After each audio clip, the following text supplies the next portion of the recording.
So these are what are known as raw forms of public opinion. These types of public opinion are less representative of the population compared to public opinion polls. Why? Because they are based on convenience samples. Remember, these are those members of the public that might feel very strongly about a particular issue and then want to express those opinions. But what that also means is that it could misrepresent the actual amount of anger or happiness about particular policies in the United States, as opposed to a pollster randomly selecting individuals from a population.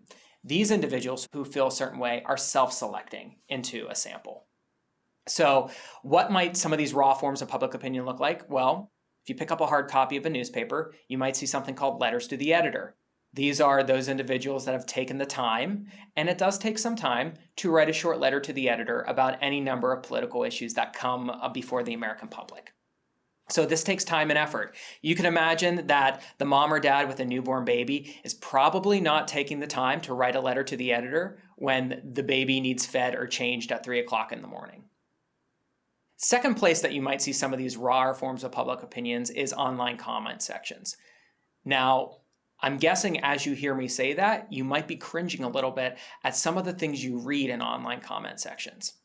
Keep that in mind. Not everyone posts in online comment sections. We know from academic research that men are more likely to publish in online comment sections. So that would mean that they're not representative based on gender. We also know that individuals who feel stronger about particular issues are also more likely to comment. So in these particular instances, these comments are not representative of any form of public opinion beyond those individuals who have decided to select themselves into an online comment section and actually write something. The other type of raw public opinion is online interactive polls. These are what are known as quick polls. So you might see this, for example, at the top of a newscast. So Sean Hannity does this on his show on Fox News. He might ask a question of those individuals who are watching and have them respond either online or calling in, and then he'll post the results at the end of the show. This is a type of public opinion. It's a type of raw public opinion, though. These individuals, again, have self-selected into this pool of individuals of expressing their opinion. They haven't been randomly selected, and they only reflect the individuals who have been watching the show or who saw the question and wish to respond. So again, it's not an accurate reflection of public opinion. It's an accurate reflection of only those individuals who have decided to participate. Part of the reason why on those shows in the evening with these types of quick polls, you see public opinion being represented as like 90% to 5% for or against a particular issue.